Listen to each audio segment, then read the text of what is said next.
Uno, dos, tres, cuatro, cinco. En deux, trois, quatre, cinq, six, sept, huit, neuf, dix, onze, douze. We go 1 feet into the water. Hey, Guy, did I wow you with my French right there? Just like, wow, that guy can count to 12.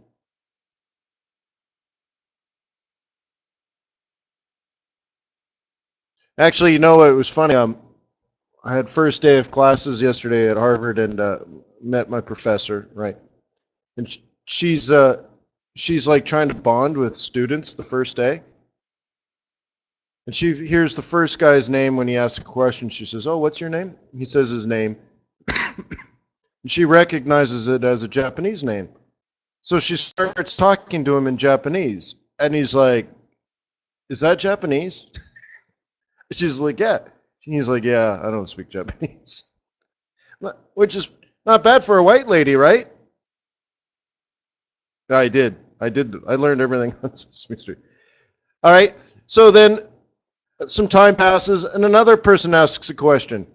And she says, "Oh, well, what's your name?" And he answers, and she recognizes it as an Indian name. And she says, "Oh, well, I would have pronounced your name without an H." And he's like, "No, it's with the H." She says, "Yeah, because, I can write Sanskrit. And according to Sanskrit, there'd be like a hyphen between the T and the H. So instead of like Siddhartha, you'd say Siddhartha." Like, all right, this little old white lady, she speaks Japanese, right? She's a professor at Harvard. She writes Sanskrit. Like, yeah, but besides that,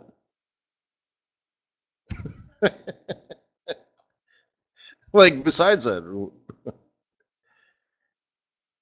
makes me feel like I waste my free time, except I don't have any free time. So, like, how come I don't write Sanskrit? Shoot, I got things to do. Well, today we got some technical analysis to do, right? Uh, and I should also be honest with you. I'm grumpy today. I don't feel happy. I feel not unhappy, but it feels like a bad day. Anyway, I don't know, but I'm making pips, so it's not that. But I don't know, just you know, yeah, just one of those days, right? What are you gonna do? Well, that's why I'm here with friends, right? So, without further ado, um, let's light this party on fire, huh? So, let's do the happy song? Yeah, let's do the happy song. Life is grand, life is great, life is good, life is beautiful. You gotta give it all you got, everything you got to give. Come try to. Yeah, he was, Kabisa. Life is grand, life is great, life is good, life is beautiful. His friend Garvindo, I think it was, wasn't it? He was a Brahmin prince when he was born, but he rejected that life. Yes. Anyways, hey, let me remind you that trading is risky, not appropriate for everyone. Your past performance, good or bad, is not necessarily indicative of future results, so please don't stay humble, focus on the long term, and never risk your money, go for lose. What?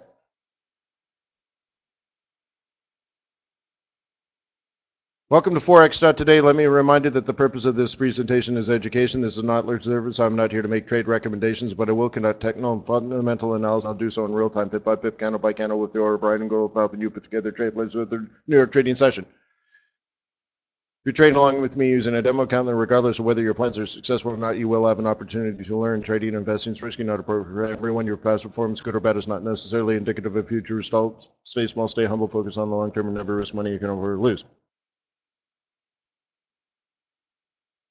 Something like that.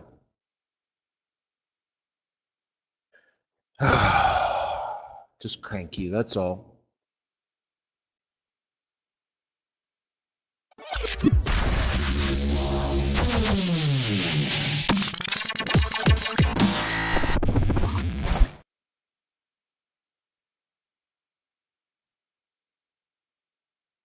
That was weird. Tape it, yeah, but then it wouldn't be fun, right, Stefan? And Paul says it didn't quite. Trading is risky, not appropriate for everyone. Your past performance, good or bad, is not necessarily indicative of future results. Did you know one time I did some advertising on television, and this is when I was regulated by the National Futures Association, and I have to get such advertising pre-approved. So we create the advertising, I don't know, like literally create the ad that goes on TV. Cost me several thousand of dollars, as you can imagine, to have it a professionally made television advertisement. And at the end it says, don't trade real money until you've developed a track record of success on a demo account.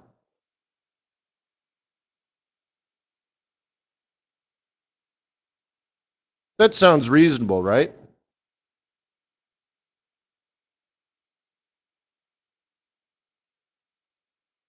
Right? You should not trade real money until you develop a track record of success using a demo account. Right? Doesn't that sound like logical, intelligent sort of advice? They hated it. I had to redo the commercial. Do you know why? The National Futures Association did not like the advice of trading a demo account until you've developed a track record of success?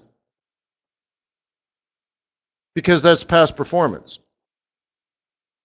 And they're like, no, you're telling people because you're good on a demo account, you'll be good on a live account. But that's not necessarily true. Isn't that funny? So I had to redo it. It cost me thousands of dollars. Yeah. So I don't tell people that anymore. If you want to throw real money in an account, do it. Hey, my name is Wayne McDonell. I'm the Chief FX Market Strategist for TradersWay. Again, I apologize. I'm grumpy today. I don't know. Maybe the coffee is going to be great. I don't know.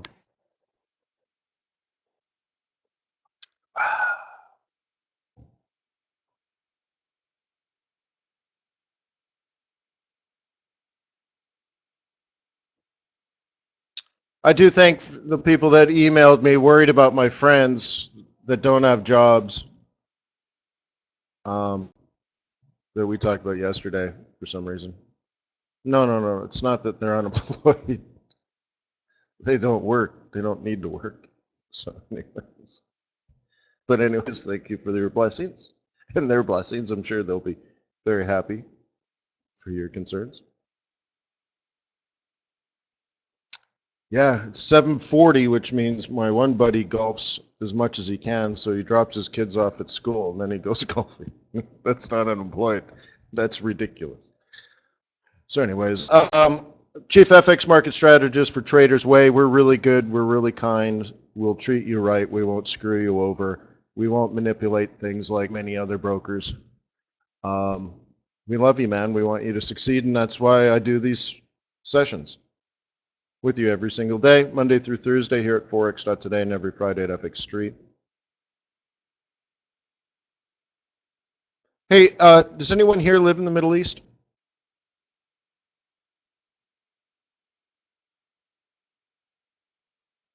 Yeah, Adam does. Yeah.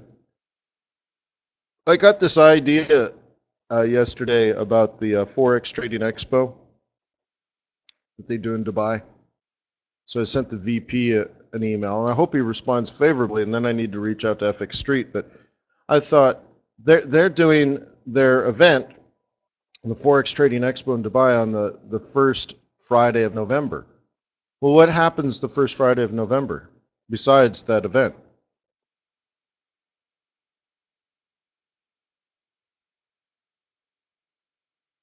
NFP, right? I'm like, hey, dude, why don't we do NFP live from right from the floor of the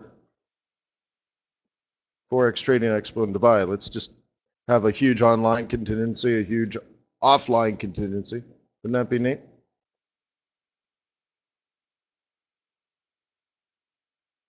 I think it'd be super awesome. So I don't know. Let's see if they can do it.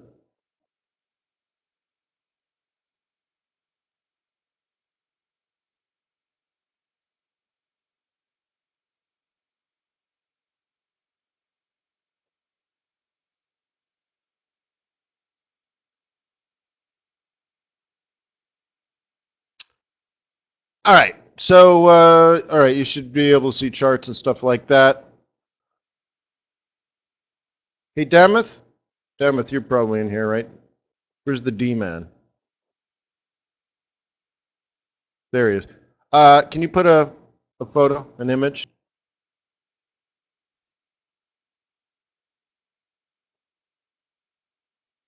What? You have? Why does it not work for you? Then it works for everybody else. I don't know. I guess do it again, right? You go here. By the way, everybody here, go to your profile.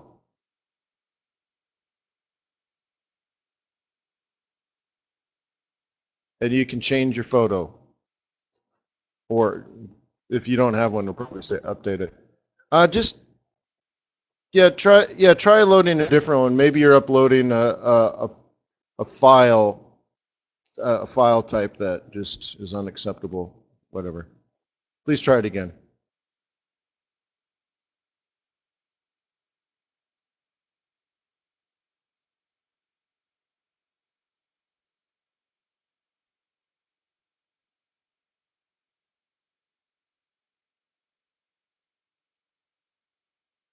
Oh, is that right, James? Then try this.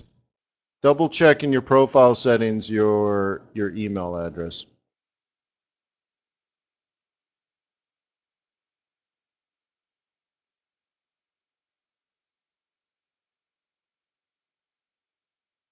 Okay, just double check. All right. Well. All right. All right. Well, without further ado, let's just go through some technical analysis. I don't think let's keep the chit chat to a minimum today, right? Even though we started out with nothing but chit chat. You can see I longed yesterday in here. This is where I'm long.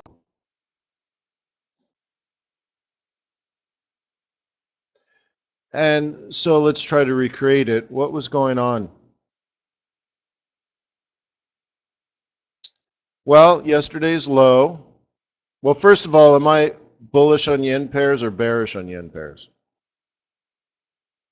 I'm a bull, thank you. Yesterday's low, yesterday's high, and here's the sweet spot, 382 to 618. And you can see I'm long just above it. I'm actually long right here. I know it's really hard to see because I'm in the pivot profit zone. But that's because of the spread, right? So you can see like the amazingly complicated trade plan was buy it at the 382. And, well, I did. Looks like it came down a little more. I didn't buy it on that dip when the news came out. But you could see as long as I had my stop below my sweet spot, I was fine, right? So yeah, so I bought it at what 63 and I could have bought it at 53. Oh wow. Oh. But like there's nothing complicated with that, right?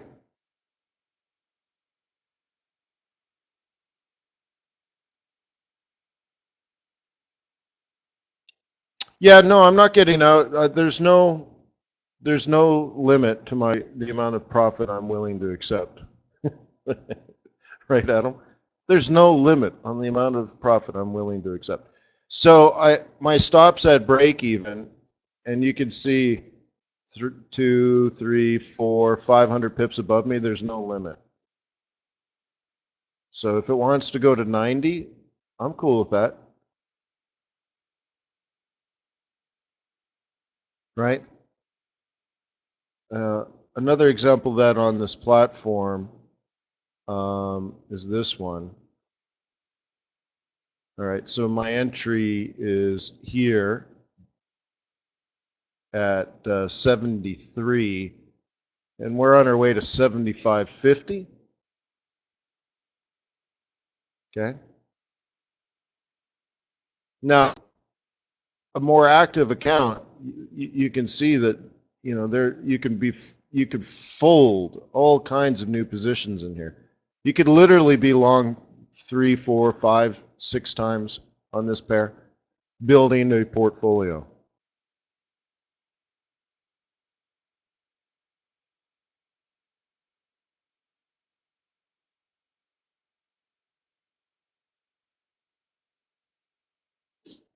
Yeah, so Joseph is asking a question about the UK numbers that came out. I think it's just clearly a function of devaluation of the British pound.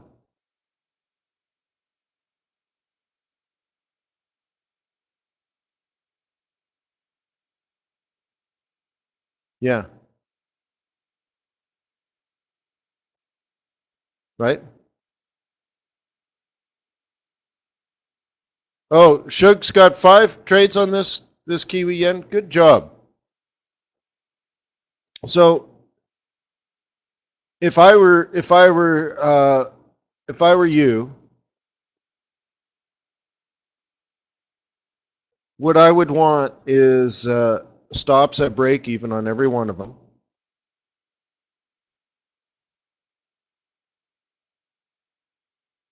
Okay, and then you just leave them long.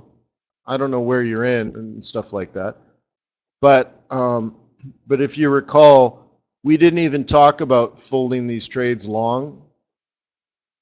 You know, stacking them up. We didn't even talk about it till this double bottom. What were the 2 components of building a portfolio that we've discussed over literally months? What were the components to build? And then, of course, like there are people here like Adam, for example, Adam P. He knows we discussed this 18 months ago, how to build a portfolio, and same kind of scenario happened, except we, you know, the funny thing is we were buying at that 100 again on the USD But the 2 components are you need like the middle of August, sort of August, and you may recall, even some of the newer people, you may recall I said the month of August you shouldn't even try to make any pips. Don't even try to make pips. Just put it in part of your, look at your trading in the context of a year, right? And you just literally tell yourself, August, if I make no pips at all, I'm okay with that. But of course, you don't take the time off. You work August. Then what do?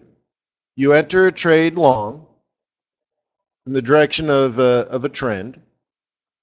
In this case, you know, something with a carry. So, you know, short yen pairs, or I guess short the yen, but buy yen pairs, right? So anyway, so you look at the yen pairs. Somewhere in August, really it's more like the middle of August, right, in preparation for the 3rd week of August specifically. And you buy and you hold. But you don't risk any pips. You buy, you move your stop to break even, and then find another trade. Buy that, move your stop to break even, buy another one. And you move your stop to break even like this. So there's my stop and my entry. And you do not get out. And so if it goes up 150 pips and then comes down, knocks me out, it doesn't bother me. Because it's part of my plan. I've already accepted that. Right? Now, the second component of that is you're looking, you don't just buy a falling market, right? You want to find like a reversal at support, right? Would you consider this potentially support?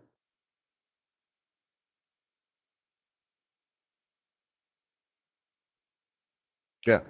Now, do you potentially consider that support when you say to yourself, this particular week, it's going to find support and then reverse, and you say this 100 days in advance?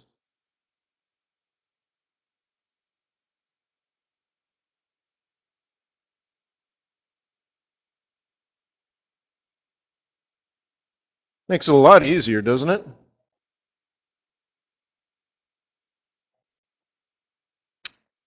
Was anybody in the room here at my presentation in South Africa, in Johannesburg? Yeah. Do you guys remember that I was talking about this type of setup at the event?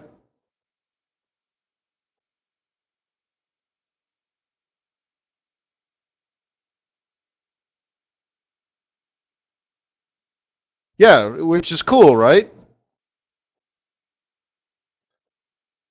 Saying that, you know, now's the time. It's one of the reasons why I was there.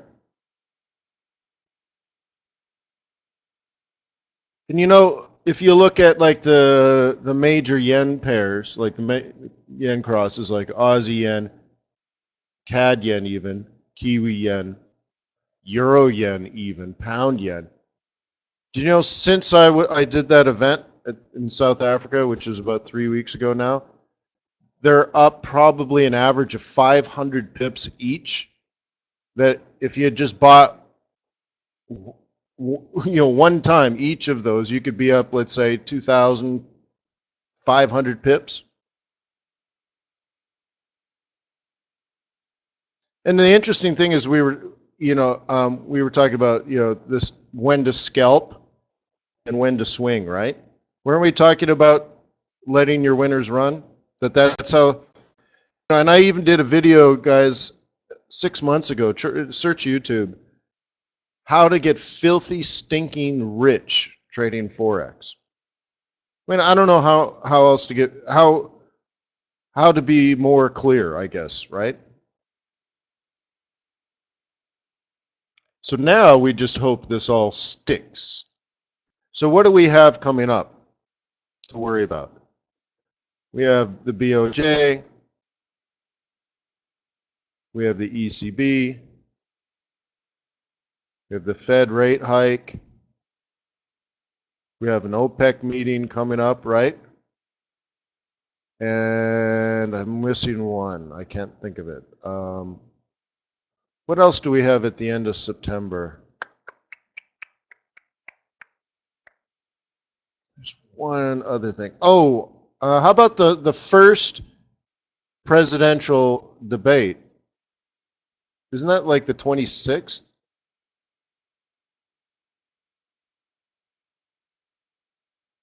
Did I not put BOE up there? BOE, sorry. They're not going to, well, I guess they'll probably say favorable things, right? But, this is when the U.S. election actually starts.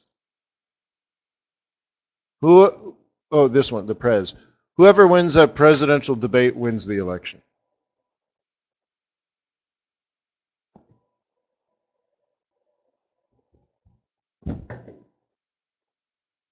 Right? So, and Hillary's not in control of anything right now, and she never really was, ever in her career. But if Trump comes out and trumps her, just rips her apart, makes her look like a silly old lady, then he wins. If he comes out and he looks like a crazy lunatic psychopath, then he loses.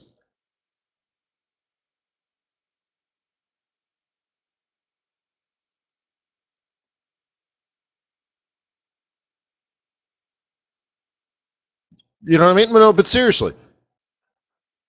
So, all right. So there's the beginning there. I just wanted to show you that, when we were talking about these months and months in advance, and then they were happening. And here, I believe we were talking about get ready, this could be it. We don't know. This might be it. So you never know, right? You never know. But I'm like, this could be it. This, get ready. This was a good entry, I think. Wouldn't you? Now, the reason I say it's a good entry, not because it's a winner, who cares? That we got a bottom, and we got sort of like a breakout pullback. on the third week of August. Now that's ridiculous, isn't it? Since we were talking about that in January, that I'd buy this pair the third week of August. And I'd let it run as far as I possibly can. And consider getting out Thanksgiving, but hopefully getting out January 1st, right? How many people can confirm all of that? And of course, Kiwi being the highest yielding pair, right? Isn't that amazing?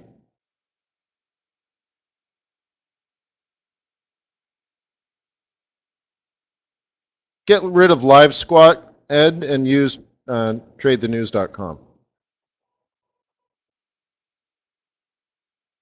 Kill him.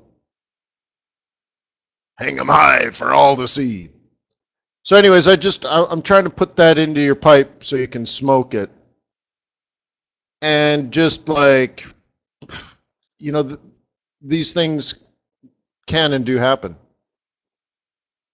So you know it's possible. I think that's the biggest part, just knowing that all of that's possible. Then if it's that predictable, then it must be learnable, right?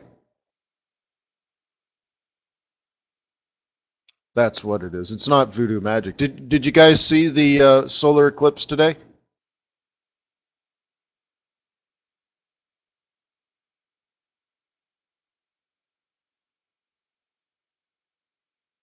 Just, I think I did. It was too dark. Yeah, so it was great because now I'm the president of Madagascar, because I came out and I said, all right, you biatches. A, I'm prime minister now. B, give me all your gold. C, give me all your pretty women. And if you don't obey me, I'm going to make the sun go away. And you're going to be in a world of hurt. And boom! See, it's knowledge. Knowledge is power, right? Veritas, as they say at Harvard. Knowledge is wicked, awesome power. Yep. So I'm trying to get you the knowledge here so you know that it's not some crazy shaman in charge of the foreign exchange market. That I can predict the future 6 months in advance. Not because there's magic involved, but because there's logic involved.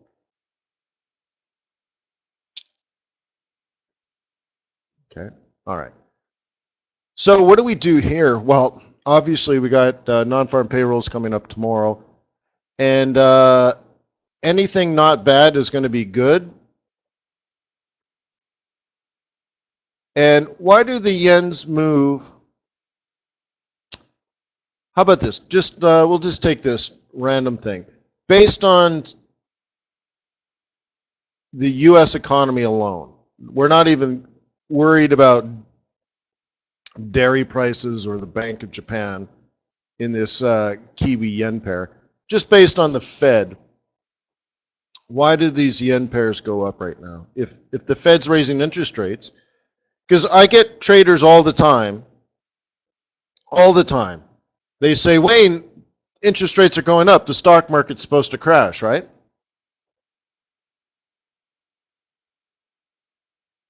It's not the case, but that's what you hear, and that's what you read, right? These pairs are going up, and it has nothing to do with the BOJ right now, and all the yen pairs are going up, so it can't specifically be Kiwi. So what is it? And interest rates are going up in the United States. If you look at LIBOR, if you look at the 10-year T-note, if you look at the Fed funds, right? Interest rates have been going up and are going to go up. Balancing portfolios, well, that's why the stock market hasn't crashed per se. Money is moving from one sector to another. People are getting out of stocks, but they're buying other ones, right? So they're moving out of, you know, sort of cyclical kind of moves. But yeah, that is you know, it's funny, technical. It's not technical with the chart, but yeah, that's one, I suppose. But why aren't people just going to cash, I guess is the other part of it, right, Jeff? Why not just dump everything and get the hell out? So it's not just the balancing of portfolios. It's the Fed is raising interest rates, but it's the velocity in which they're raising interest rates. If they said they were, like what happened when they said in December of last year, 2015, their dot plots said 4 hikes in 2016, which is 1 full percent. What happened to the stock market?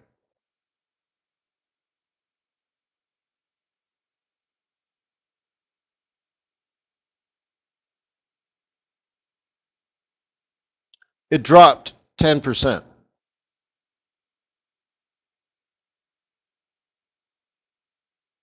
So let's say there's a a multiplication process of for every 1%, 10% stock market to crash, right? So that means if they raised interest rates now 0.25%, 0.25, what should we expect to happen in the stock market?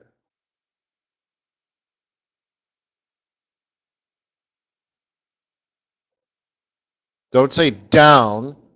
Come on. Down 2.5%. Thank you. Down 2.5%. Is that a big deal this year if we have a dipsy-do of 2.5%?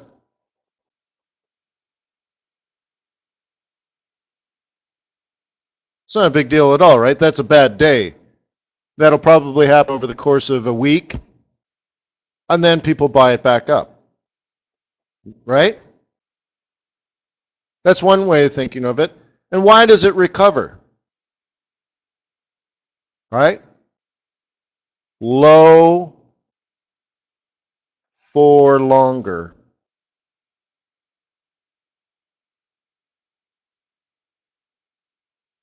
Okay, the velocity in which the Fed will raise interest rates is quite slow and measurable. So right now what we're thinking is, what if they raise interest rates once per year? One hike, right, a year. Interest rates are going up, they are normalizing, and it creates a strong dollar, but not too strong. And it helps the banks, and it helps retirement, and it builds confidence because our economy is good, so we need to normalize. But it's not so much that it pulls the market down. And the stock market says, hey, cheap money is good. We're okay with cheap money. Jacking up interest rates, 1% per year, all of a sudden 2 years from now, we don't have cheap money, right? All of a sudden mortgages are back to 6%, 7%. Well, that doesn't sound cheap, right? So if it's lower for longer, these yens go higher and higher. Because they're like, wow, it'll be 6 or 7 years before we get back to 7% mortgages. Remember, in the United States, 2/3 of the economy is retail, is the consumer. And the consumer's largest investment is their home. So if their home is making them money, they're going to spend. Because they're going to view it as, it's not an increase in income, but it is an increase in wealth. And so they're like, oh man, like, imagine you make $50,000 a year, but your house is going up $10,000 a year. Relative to your income, your increased wealth is quite nice, right? So now you're like, now I go to Disney World. That's amazing. Poor people will go to Disney World and spend like $7,000 on a family vacation. I'm like, $7,000? You don't have that kind of money. You can't afford that. That's the American way. Got to go to Disneyland once, right? The American Mecca. So, so as long as that's happening, they spend the money. Because remember, poor people spend money, right?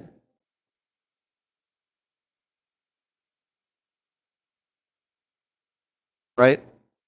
You guys know that? Do you guys remember when Mitt Romney was running for president? And they asked him to show his taxes? Remember how he's trying to say he's not an elitist? So finally, he gives his taxes public, right? He makes his recent tax filing public. You know what it showed him, or it showed the world? He has no income. None. He has no income. I think he makes $1 a year income. And that shows you that guy is not poor, that guy is rich. Because he's wealthy. He owns stuff that gains value, but he doesn't like have a job that pays him a salary, right?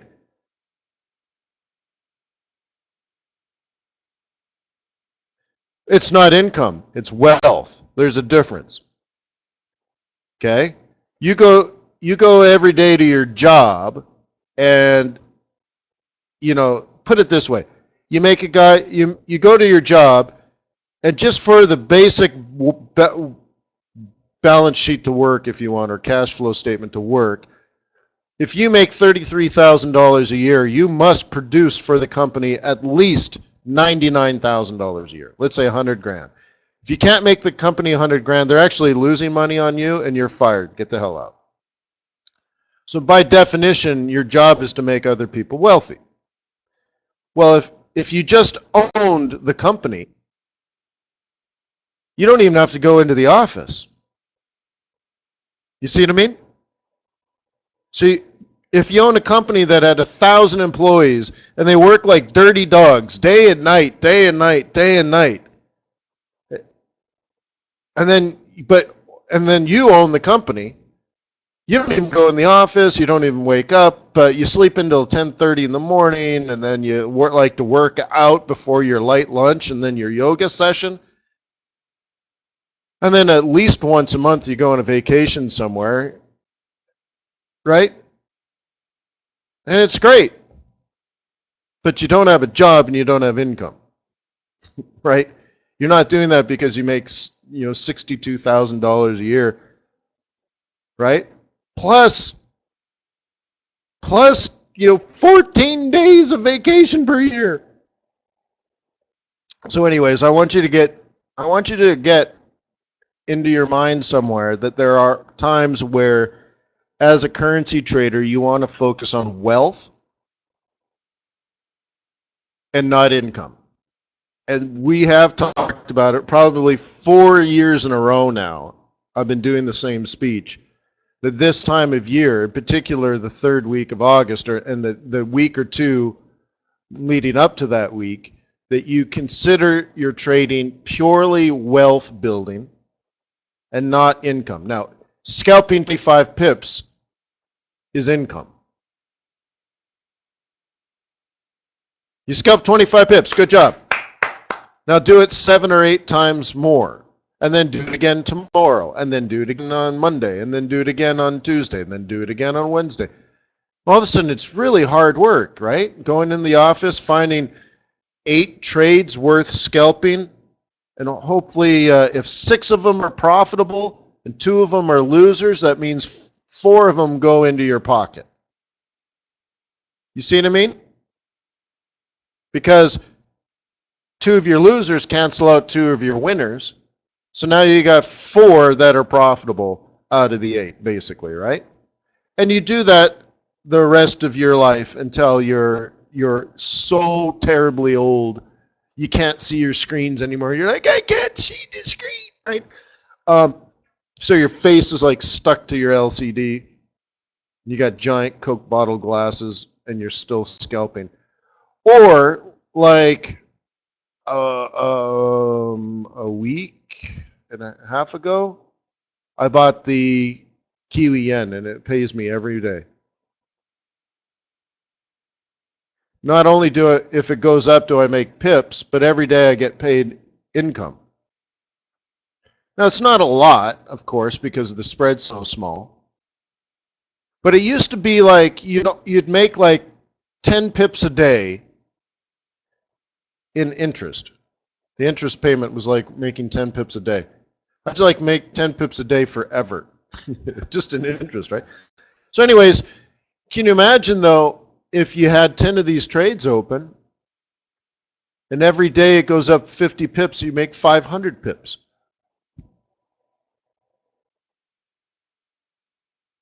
And what I was trying to tell people at the South African event, and even 3 or 4 months ago here in these webinars, and I think if you Google or if you search YouTube, excuse me, for the How to Get Filthy Stinking Rich video, it's this whole idea of building wealth, where if you do it right, at the right time for the right reason, so accounting for seasonality and stuff, you get yourself and you build yourself a little portfolio, and you make more money on average on a daily basis than you doing nothing, than you possibly can working really hard, scalping, and getting 15 pips here, 30 pips there, and just rinsing and repeating that over and over and over and over and over. That what you find is at times that is the best strategy, but at other times it's like hard labor. Like you crack a big boulder into two small boulders, and then you crack one of those into two big rocks. Then you crack the big rocks into two medium rocks, and then crack the medium rocks into smaller rocks, and then crack those, and you grind it all the way down to like aggregate size gravel. You know what I mean? And you're like, damn, this is hard work for gravel. Right now you have to sell the gravel, and like people don't want to give you much money for your gravel. I'm sorry. So at other times it's not the right way, right?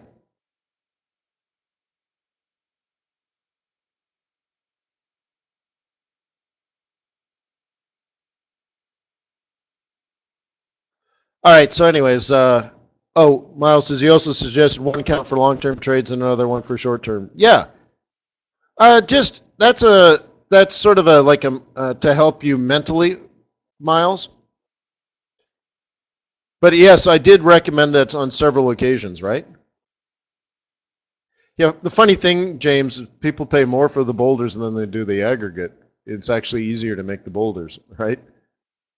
Because it's half as much work. Yeah. Oh no, it's decorative. It's decorative. No, it's a big rock. No, it's decorative. It's a focal point.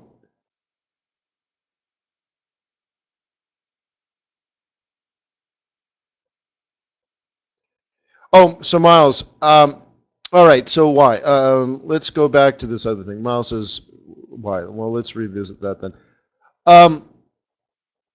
It's similar to like why I threw down this ribbon idea. I can't look at that. Let's do this one. Okay, why did I throw down a ribbon? Has anything changed in my trading? No. I'm trying to find ways for you to psychologically get on board, right? And trade with the trend, right? So you can see here that you're below the ribbons, and all of a sudden you're inside the ribbons and it's not falling. Clearly something's happened, right? Anything that can help you grasp, your strategy or see your strategy. Anything that'll help you do that, implement an actual strategy, the more it will help you be a success. Okay? Anyway, anything you need to do to just simply trade in the direction of the trend. And your trend is your bias, and then you're using technical analysis to confirm the market is moving in the proper direction or it's not moving in the proper direction. That's it, right? So having one account, so you go to TradersWay, what I recommended several months ago, And by the way, I've recommended it in preparation for the third week of August. Ridiculously specific. Okay? You open up multiple trading accounts at TradersWay. One of them, you only carry trade. By carry trade, I mean you buy yen pairs, move your stop to break even, and never get out.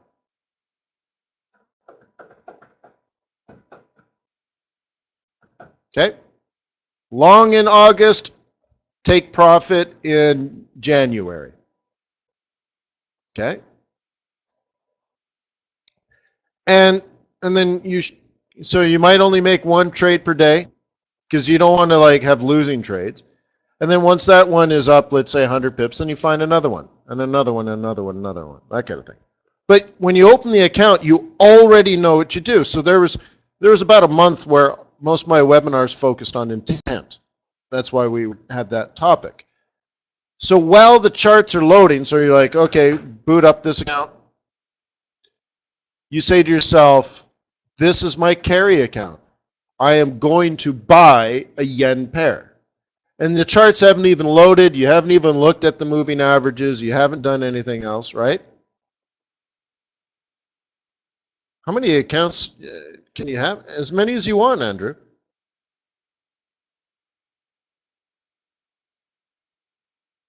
Yeah, as many as you need, man.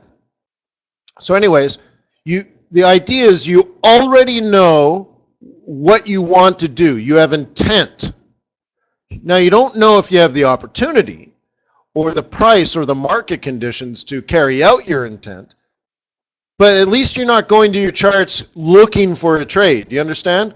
Like you're like, what should I do today? Oh, I guess I see red candles. That must mean something, right? Oh, I guess they're going to sell today. And that just tells me you have no control, no strategy, no analysis. You're just flying by the seat of your pants. Versus the guy that says, all right, I'm booting up this chart and I'm going to look to buy a dip today if we get it. Can't wait. You're right? The intent is what will make you successful. Now you have a different account now. So you look at those series of charts. Maybe on that platform, I like to use just the same account on the same platform. Literally, I'll use different platforms. Because you can load more than one platform at a time, more than one MT4. That's one of the things I like about it. So like over here, these are all yen pairs. So I could just only buy and sell on this, right? Or buy and then move my stop to break even on all my yen pairs on this account. Okay? And then either I stop looking at it or I close it, because let's say you don't have 18 screens. So you close that, fine, get rid of it, and you open up your other MT4. And now that's only for spot trading. That's like day trading. And you could buy or sell whatever you want to do. Or if you really want to be a clever monkey, you say, this one, I only sell yen pairs, but I don't hold them overnight. I don't hold them through rollover. For me, 5 p.m. New York, right? I can only sell yen pairs, and that I have to close them before the end of the day. Now, once again, I could have intent. And what am I actually doing? If I decide I want to sell a yen pair at a pivot point and pick up a quick 30 pips. It's income, first of all, right?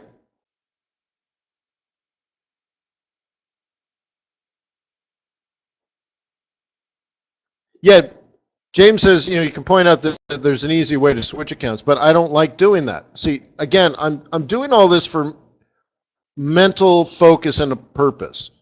I don't like easy. I like difficult. Not difficult strategies, but I like literally changing. If I could be crazy enough to have two offices in my house, right? One one office is for swing, and so I'll sit down, swing, swing, swing, and then I'll get up and walk to my other office, and that one's only for day trading. I would be that crazy if I needed to do that. If it helped me make money, I would do it. Yeah, and change my outfit, change my tie. All right, here comes the red tie, folks. Time to sell, right? Do you really do it? No, no, no. I'm saying I would do it if it. See, look, trading is so ridiculously profitable that if it brought you consistency, it's worth doing. Yeah, well, I'm only kidding in the suggestion, but I'm not kidding in the willingness.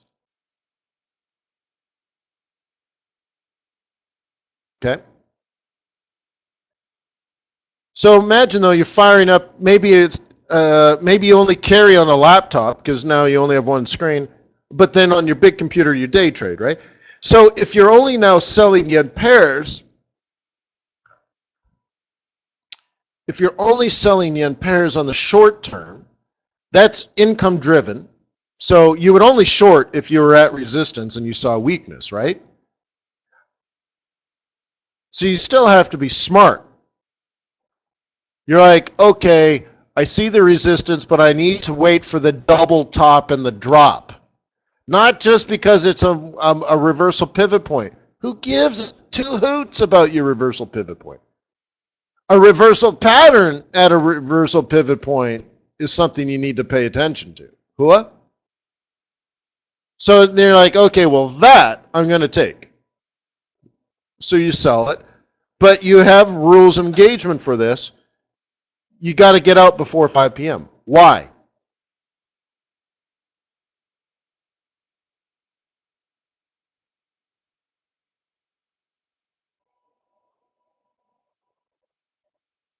The reverse carry, thank you.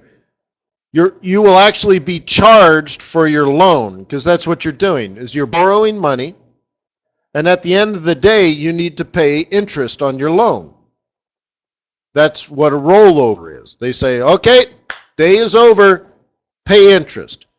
Well, that kind of kills your carry on your long position, right? Because that's the income side of your carry. You earn interest. Now, you only earn like 100% interest per year. So it's not a lot of money. Well, wait, actually, that sounds like a ton of money, right? So you don't want to give that back. But the other interesting thing is you're hedging. So if you see a reversal pattern on your yen pairs at resistance, and it looks like it's going to fall for at least a few hours, take the short, pick up the 30 pip that you lost on the way down on your carry, pick it up as income today. So yeah, all right, so your future profits, you've lost 30 pips, but in today's revenue, you made 30 pips cash. Now, the interesting thing is if you caught the trend and the trend wants to continue, well, if not today, in a couple of days, that long position will be back above those 30 and you would have made those 30 pips back, plus interest, right? So you're hedging, picking up income, but you have a long-term portfolio that is going to earn a lot of pips. It's the value of your portfolio will appreciate a lot. Plus, you'll make at least 100% interest on your money, which is better than sitting on cash. You see what I mean? But all of that is easy. This is what hedge funds do. I mean, it's easy. Retail traders don't do this, but whatever. It's not my problem. I'm trying to enlighten you, right?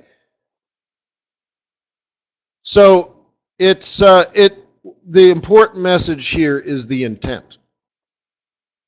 You cannot be a slave to the market. I guess we're going to sell today. Yeah, okay, I think, okay, boom, I'm short. Please fall, right? That is unacceptable.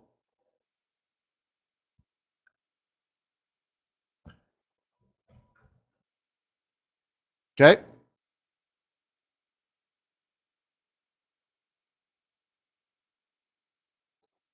But if you're looking at like this USD Swiss franc, if it did this, okay, then you have permission to sell. But I might be a USD bull, right? Long term. But if you get a reversal pattern at reversal pivots, it might fall. It might fall a little bit. And the trend would say it would only fall a little bit. But a reversal can happen, but you'd probably know why the USD is tanking well before that actually takes place. Or at least you should, right? There's very little surprises, I think, in the foreign exchange market. Very few surprises. Right, so I'll give you an example here. CAD is now quite weak. Why?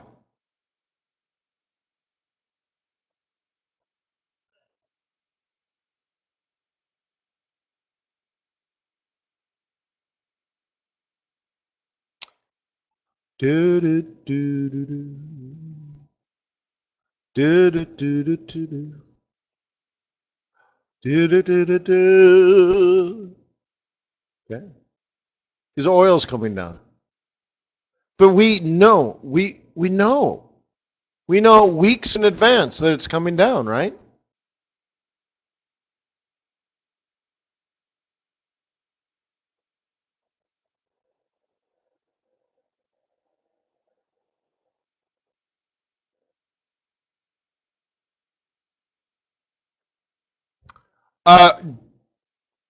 Okay, you got to be careful with the language. Hang on.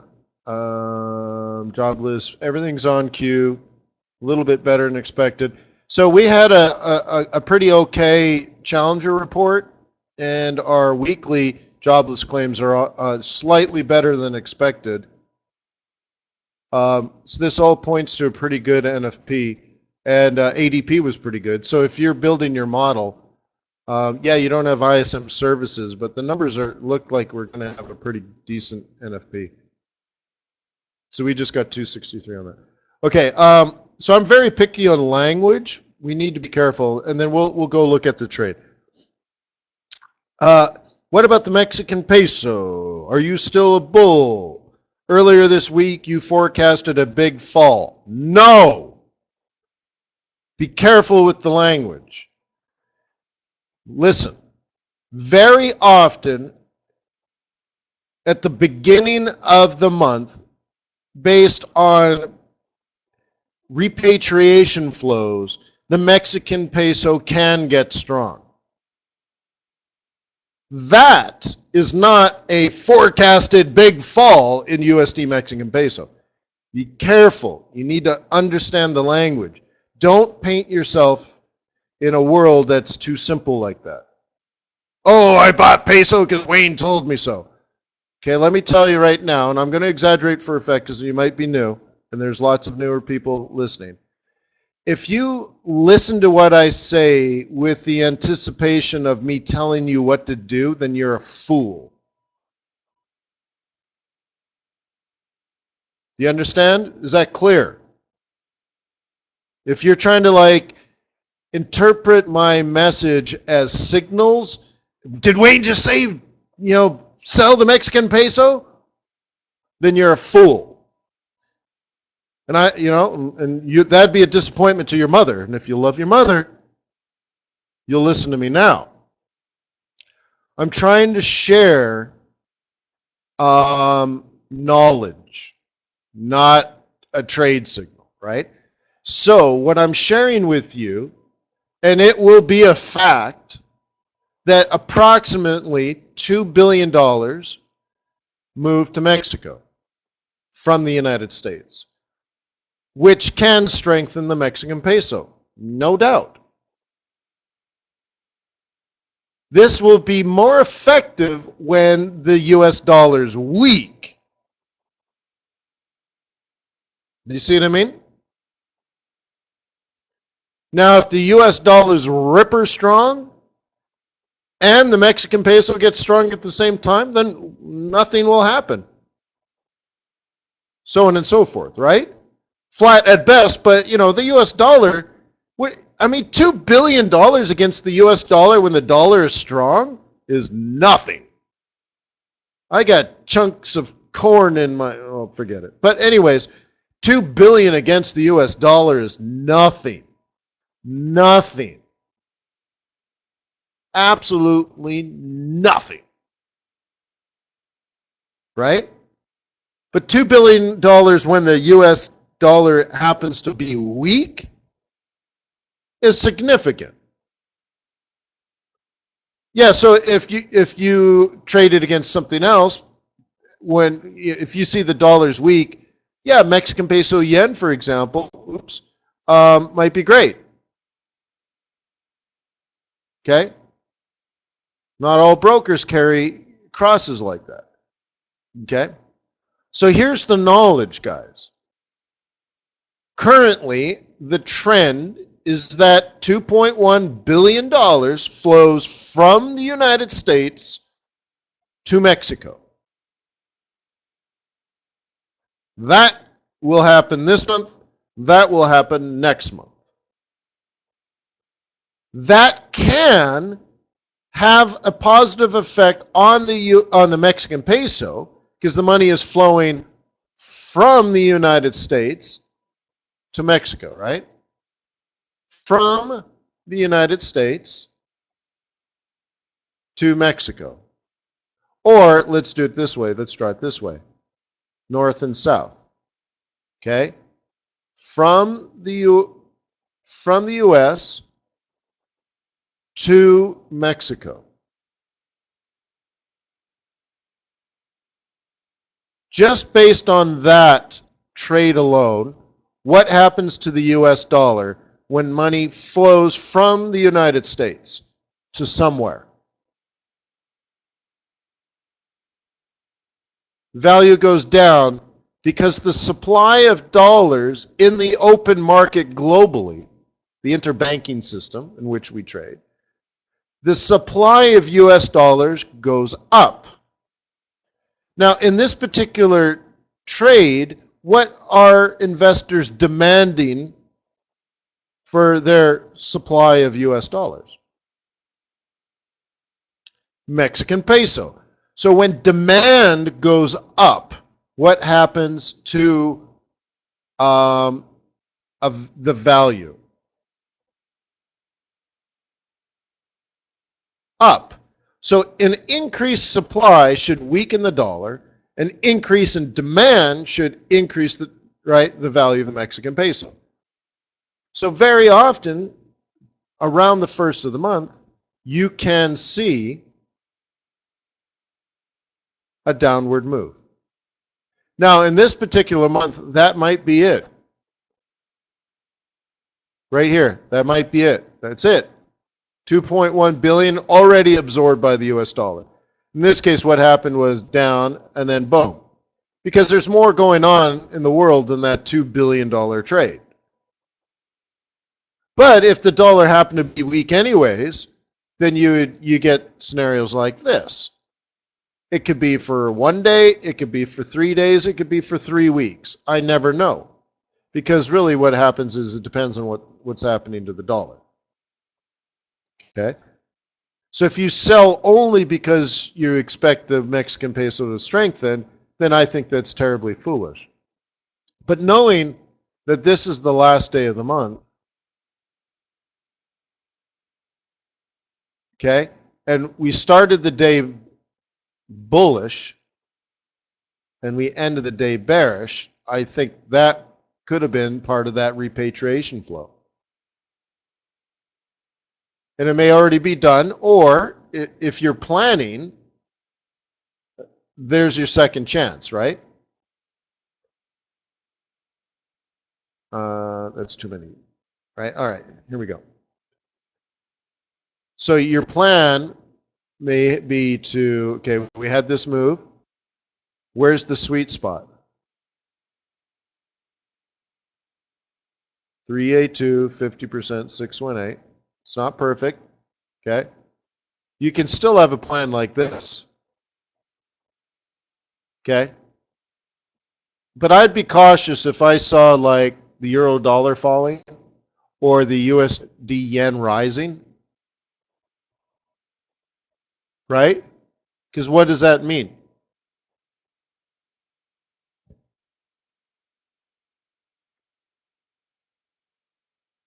That the US dollar's up. And do you really want to fight the United States dollar using Mexican pesos?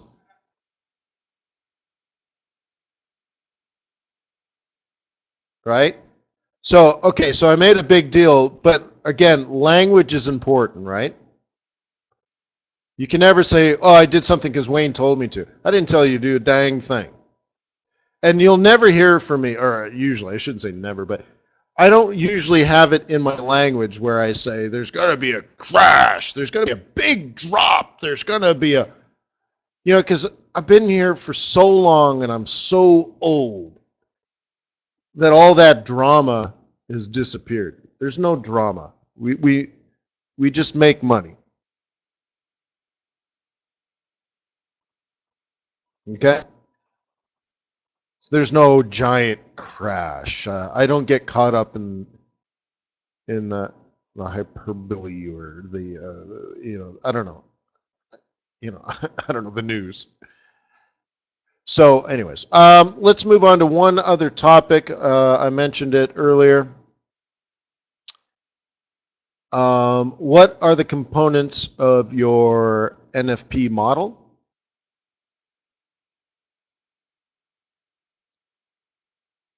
Okay.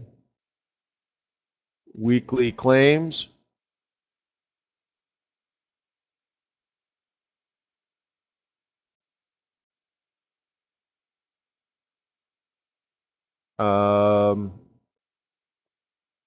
Average NFP.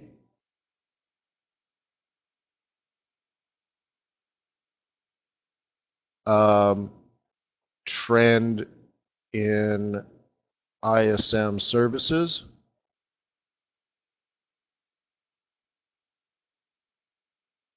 Right? And Challenger.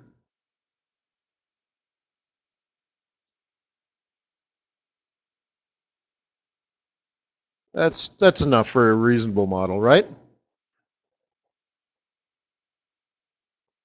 So,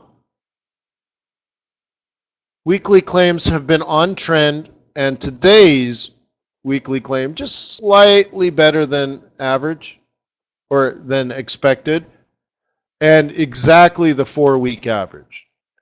So so we got 263 today on the weekly initial claims. The 4-week average is 263. So we're on average, and no dramatic change from, let's say, a month ago or 2 months ago. And the last two NFPs have been okay. So now you get to the average NFPs, which have been okay as well. ISMs, the trend in ISMs, the trend has been good, but we don't have the new one yet, right? The next services is on Monday or Tuesday, which is really strange, but that's how it worked out this time. So we don't really have this, so we're going to cross that out. But the historic trend has been okay, right? And then Challenger came out today, and it was it was pretty okay. So last month we had 45,000 mass layoffs. We only had 32,000 mass layoffs, right? Year over year, 21.8% versus 57% prior. So it's, I would call that an okay Challenger, right?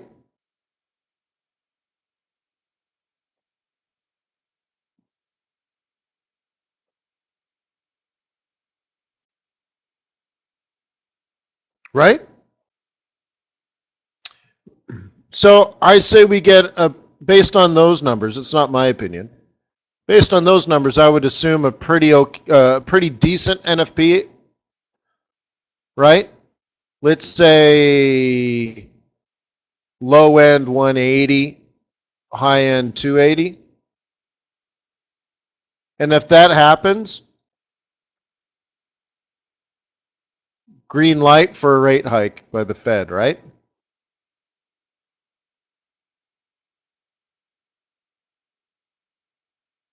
Now, I think it's going to be December.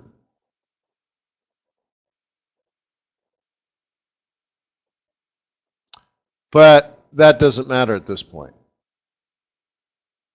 because it's just a trade. So dollar gets strong, USD yen heads to 105. In fact, let me tell you now, USD yen goes to 106. There you go.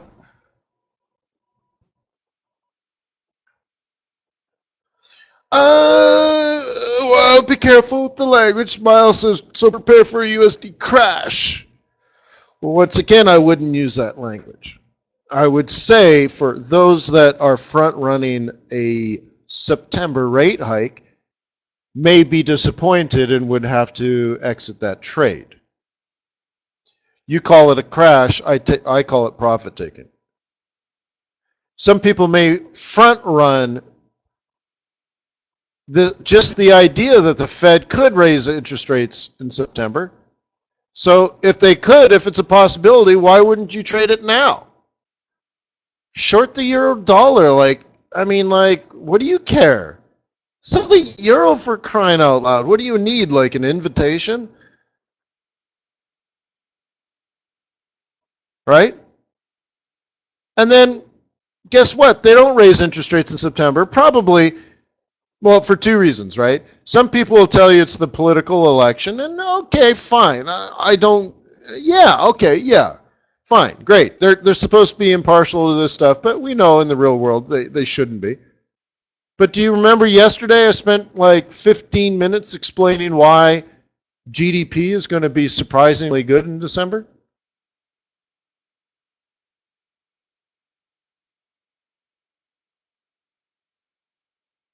So it'll be perfect timing to raise interest rates, right? Nah, not oil prices. Oh, well, I see what you're saying.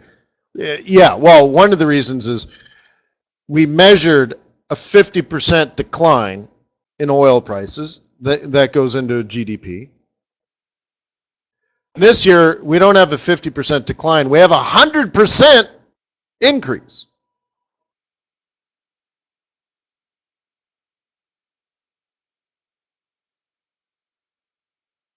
And what was the other point?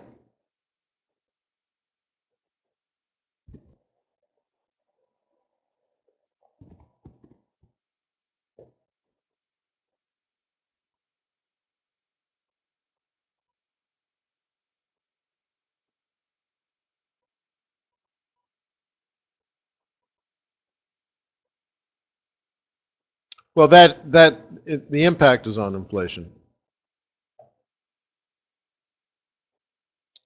right, Miriam? That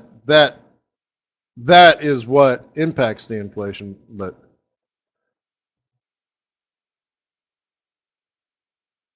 right, thank you. The dollar used to be strong.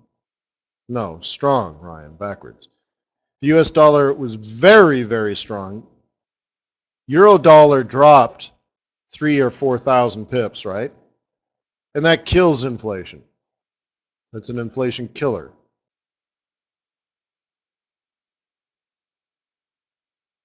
And this year, the dollar didn't gain any strength. In fact, it's a little bit weaker than it was a year ago. So those big moves that happened last year did not occur this year, and we will get different results because of that, right? See?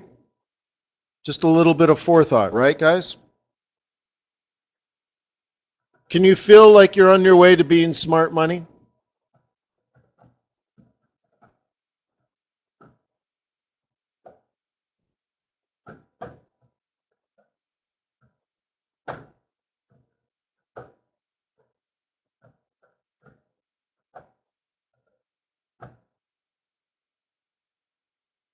Right on. I'm really glad. So peace on earth, may the pips be with you, may your profits be above average, and I'm sorry I'm so cranky today.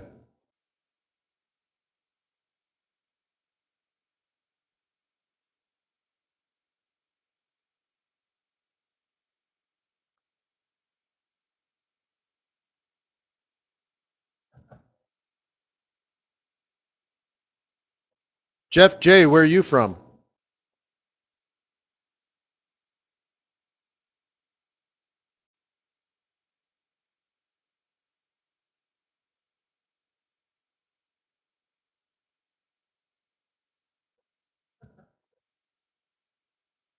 Dallas, Texas.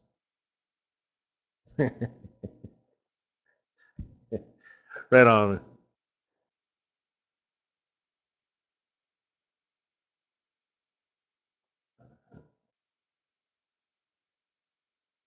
Right on, guys. So I'll see you tomorrow at non-farm payrolls. Remember, that's at fxstreet.com. Have you opened up your account at TradersWay yet?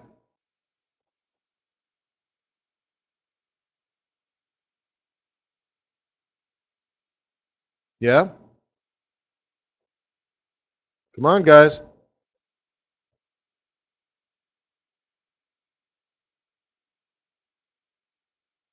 Dan's not old enough. That's funny.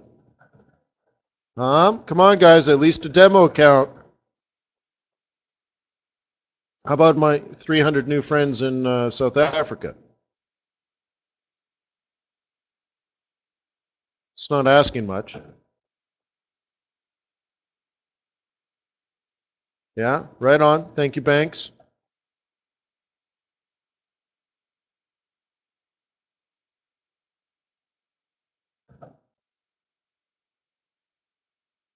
Which reminds me, Banks, I need to go swimming. It's so hard to change, man. All right, I'm going to go swimming today.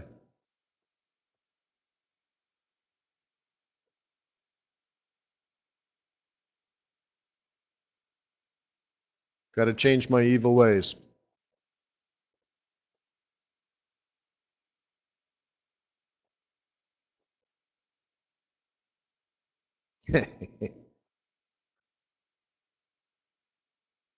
All right, peace on earth. May the pips be with you. May your profits be above average. I'll see you at fxstreet.com tomorrow.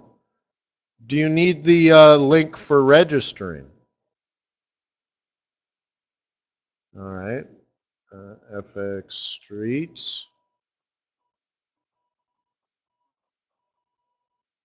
Yeah, it's really difficult to find. It's on the home page. Hang on.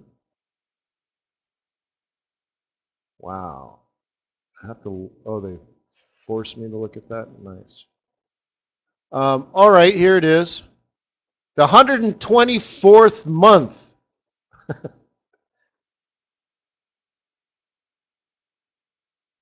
Here it is. 124th non-farm payrolls. Now that's a trend, huh? Yeah. Banks was like 5 when I started doing this.